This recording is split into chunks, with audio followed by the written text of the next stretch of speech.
déficit de atención un trastorno que afecta en torno al 5% de los niños de entre 6 y 11 años, lo que equivale más o menos a un alumno por aula.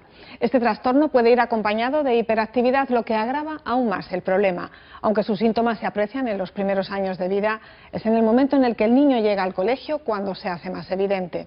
Neurólogos, psicólogos, psiquiatras, profesores, orientadores, todos los profesionales involucrados en el tema insisten en que la detección precoz es muy importante y ayuda a abordar los síntomas y las consecuencias, entre los que destacan el fracaso escolar y la pérdida de autoestima.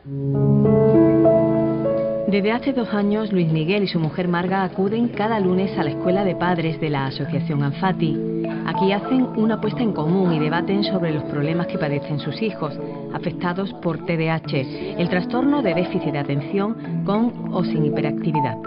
Tenemos que tener muy claro que para que el profesor actúe no es necesario que haya un informe clínico. Es decir, el profesor desde el momento en que tiene la sospecha de que hay un posible trastorno, tiene que aplicar las pautas en el aula. La realidad no es así.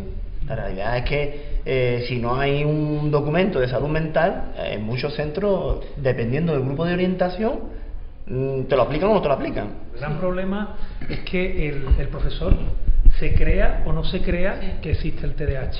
¿Cuánto nos hemos encontrado con el problema de que le explicas esto a un profesor y el profesor te mira con cara de póker y te dice, bueno, es que ahora está de moda? Es precisamente en el aula donde primero se detecta y con mayor claridad este trastorno. El déficit de atención afecta a un 5% de los menores de entre 6 y 11 años. Niños aparentemente problemáticos que con un diagnóstico temprano a menudo superan el problema.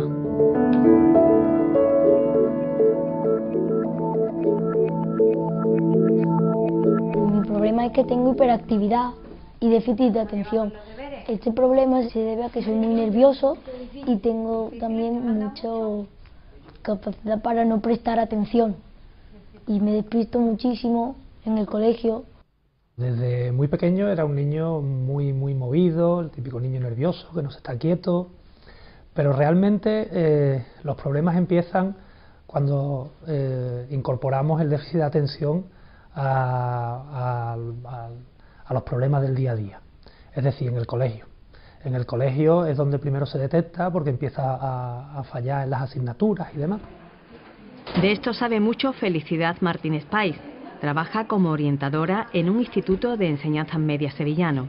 Normalmente son niños que necesitan más supervisión, más atención del profesor, lo cual es complicado porque el profesor es uno y el pobre profesor no se puede cortar en cachitos para atender a cada uno, pero es un niño que necesita a lo mejor pues estar sentado de manera que el profesor pueda tener contacto visual con él, no necesariamente en el primer sitio, ¿no? Sino que el profesor pueda hacerle una señal en un momento dado y estar pendiente.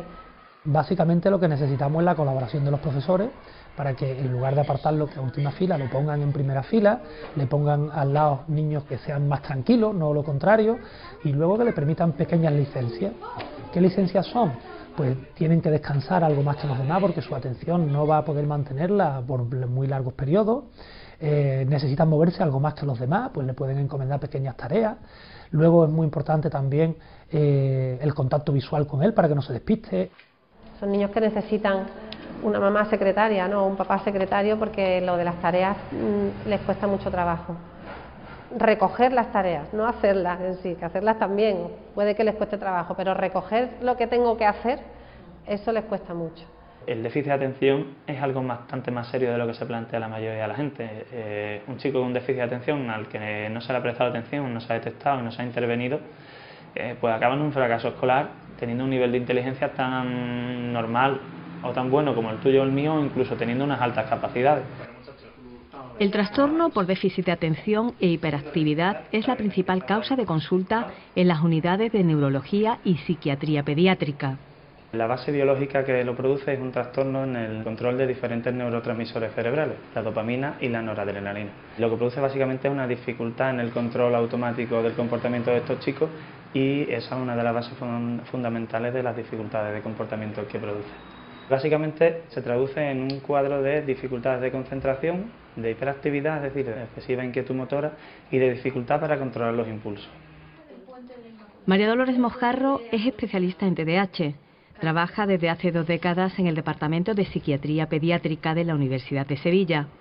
Asegura que a los 3 síntomas básicos del trastorno, déficit de atención, hiperactividad e impulsividad, se suman habitualmente otros. El diagnóstico te lo da la historia clínica, el análisis pormenorizado de los síntomas, pero nosotros nos basamos o utilizamos muchas otras pruebas neuropsicológicas, como pueden ser pruebas para medir la atención, para ver las alteraciones visoperceptivas, pruebas para ver si hay un problema de aprendizaje, por ejemplo, o cuestionarios para ver cómo es el niño en el colegio, en el ámbito escolar, porque lo necesitamos ver también cómo es el niño en el colegio. Hay que conocer desde pequeño hasta la edad en la que viene a la consulta cuál ha sido todo su desarrollo, incluso desde el embarazo, porque los componentes del desarrollo en el embarazo, el parto, los primeros meses son fundamentales para el desarrollo de los chicos. Y un componente importante es el tema de la genética. El TDAH es un trastorno en un componente alto de forma hereditaria y eso lo que hace es que haya que preguntarle mucho a la familia por antecedentes, ya sean padres, en hermanos, en primos o en abuelos. Ten en cuenta que hasta el 70% de los chicos que vienen a una consulta por este motivo tienen a alguien en la familia con síntomas parecidos. Cuéntame. Este examen es el que hizo la semana pasada, vale. Este es para ti. Hoy ha tenido el de inglés. Dice 2 o 3 preguntas que no la ha contestado, que no la sabía bien. Y el viernes tiene uno de matemáticas. Vale. Creo que es el tema 8. Vale, me pongo con matemáticas y después voy a seguir viendo cosas de lengua. Vale. ¿Se queda más tiempo? Sí, yo te mando un WhatsApp cuando hayamos terminado. La hija de Davinia, de 8 años, acude cada martes a un gabinete psicopedagógico. La niña sufre déficit de atención con hiperactividad y aquí recibe ayuda. El camino ha sido largo y complicado para la familia. Hasta llegar al diagnóstico, la patología que sufre la pequeña llevó a su madre al borde de la depresión. Yo en concreto he tenido también ayuda psicológica porque, hombre, una niña que tú dices, pero ¿qué pasa aquí? ¿Aquí qué pasa? Que es que ya que no puedo más contigo, es que o vamos al médico para ti o vamos al médico para mí. Elena era la incomprendida del grupo, siempre. Siempre estaba donde estaban todos los niños, pero no jugaba con ninguno. ¿Por qué? Porque no sabía jugar. Explicaban las normas del juego, ella la entendía minuto y medio y luego lo que hacía era molestar. Era la quisquillosa, la que siempre molestaba. Entonces, pues, o una de dos, o siempre era la que la quedaba, o siempre salía enfadada. La hija de Davinia, además de la ayuda psicológica y refuerzo escolar, desde hace 1 año recibe tratamiento farmacológico. Cuando empezó con la medicación y yo veía que mi niña dormía, era más autosuficiente, independiente, ya lo hacía ya todo más sola, porque se acordaba de las cosas, de los pasos que tenía que hacer y demás. A mi casa llegó otra niña y vamos, y hemos podido descansar. Hay una serie de chicos que tienen un trastorno por déficit de atención leve, es decir, solo tienen dificultades atencionales en el área académica, en algunas áreas de su vida, pero que no son intensas y que no les repercute de forma excesivamente negativa o desfavorable en su vida, o incluso cuando son muy pequeños y todavía no están en una edad de tomar tratamiento farmacológico, a los que la intervención cognitiva, psicológica y conductual les puede ayudar, les puede mejorar y puede hacer que no sea necesario una intervención farmacológica. Pero hay que tener claro que el tratamiento de primera elección, cuando los síntomas son importantes en el TDAH, es farmacológico.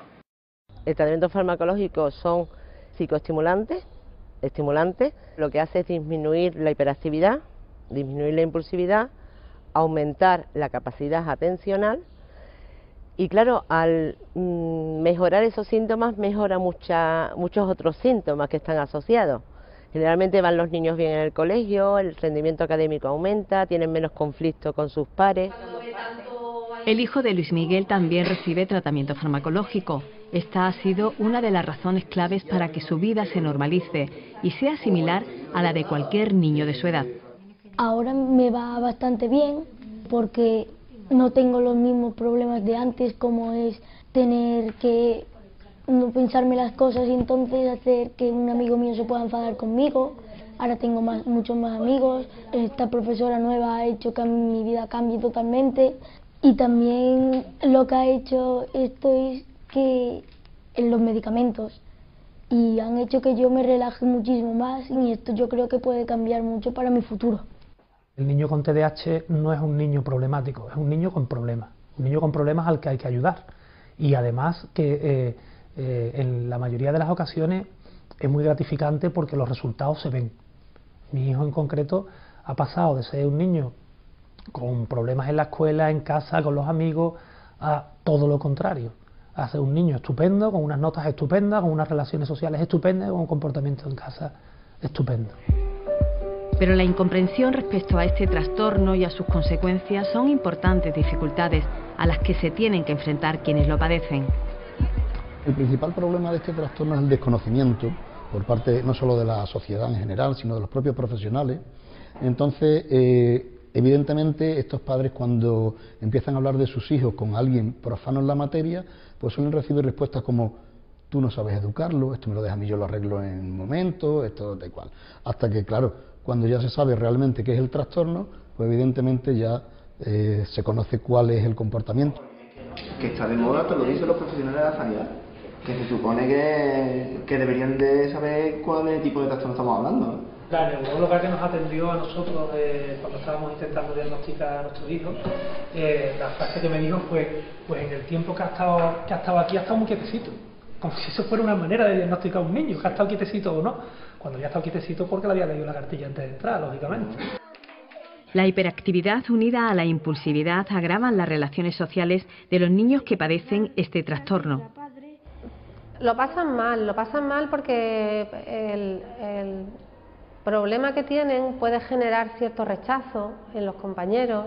Cuando son pequeñitos y tienen el componente de hiperactividad y de no respetar normas, son muy reñidos, se les riñe mucho, los pobres muy reñidos.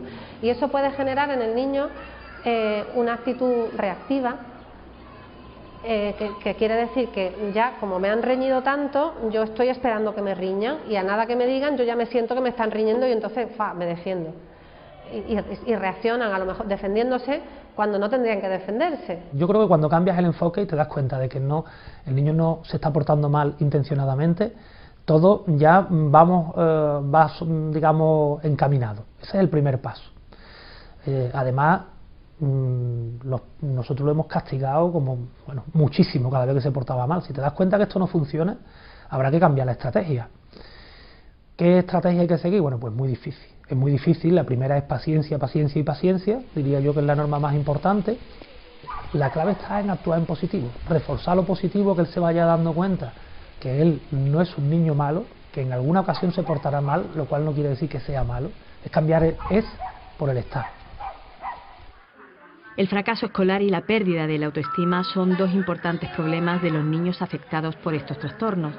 Problemas que pueden pasarle factura en la edad adulta si no son atajados a tiempo. Las consecuencias más graves, la falta de autoestima, por supuesto, sentirse eso, que uno no sirve, que uno no es capaz, que uno no puede. Hay niños que desarrollan conductas negativas desafiantes, que ya puede ser un trastorno, convertirse en un trastorno disocial, convertirse en personas que tengan problemas con drogas. El riesgo que tienen principalmente los adolescentes son las relaciones sociales. Les cuesta relacionarse, son muy intensos con los demás, se sienten muchas veces inferiores porque han tenido problemas en el rendimiento académico, no entienden a veces la gestión de la situación social de sus compañeros y eso hace que se aíslen porque tienen sensación de no pertenecer al grupo y de no sentirse identificados con nadie. La implicación de la familia es fundamental en la actuación en cada una de las fases de este trastorno. Lo más importante para que la evolución sea buena es sobre todo la implicación de la familia. Es indispensable para que todo funcione bien. Entonces, cuando la familia está implicada y la familia busca recursos, tanto para sus hijos como para ellos, porque también es súper importante que las familias busquen recursos para ellos, para saber cómo tienen que manejar a su hijo y cómo tienen que tratarlo en el día a día, el pronóstico suele ser muy bueno. El puntal de estos niños son los padres. Si fallan los padres, todo lo demás que se puede hacer con ellos va a costar mucho trabajo. Entonces esos padres tienen que estar muy concienciados de que es un trastorno del desarrollo y que ellos van a tener que hacer de padres mucho más tiempo. Desde saber colaborar con los profesionales, entender el trastorno, que eso no depende tanto de los padres, sino de los profesionales que llevan al niño, saberle explicar qué es lo que le pasa a su hijo y cuál es el pronóstico y todo lo demás, y bueno, la implicación como cualquier padre que tiene un hijo con cualquier tipo de trastorno. Los expertos aseguran que la hiperactividad y la impulsividad disminuyen con el paso de los años, después de la adolescencia. El déficit de atención perdura. Por ello se hacen necesarios los tratamientos con los que es posible llevar una vida normal, como la de cualquier otro, con sus luces y sus sombras, pero sin los problemas añadidos que provoca esta dolencia. Pues yo tengo mucha expectativa en el futuro de mi hija porque a mí me demuestra día a día que es muy válida para todo. Yo cuando a lo mejor antes le explicaba una cosa, me ponía con ella a hacer las tareas y es que no había manera. Y ahora es que veo que digo, pero si es que me saca la delantera. Es que muchas veces me tiene que explicar ya a mí las cosas porque las cosas ya no están como yo cuando yo estudiaba. Y me hace mucha ilusión cuando me dice, yo quiero ser matrona. Le gusta mucho el tema de los partos y digo, pues para eso hay que estudiar. Y dice, sí. Y de vez en cuando, pues ya a lo mejor si se pierde un poquito, yo le refresco la memoria con el que tiene que estudiar porque quiere ser matrona y pues sí. Con muchísimo optimismo y pensando en simplemente que va a ser uno más. Va a competir en igualdad de condiciones con los demás y ya está. Lo que sí espero es una mayor comprensión de la sociedad en un futuro, tanto en el instituto como en la facultad, y para todos los niños que se están diagnosticando ahora. Yo quiero ser diseñador de coches. Pues me atraen mucho los coches desde pequeñito y bueno, también que nunca he visto un coche así chulo y tengo muchísimas ganas de verlo. Y esto hace que me fije muchísimo en los coches, también ver muchísimos programas que tratan sobre los coches y mirar en internet, bueno, me encanta. Ese oficio sería para mí el mejor.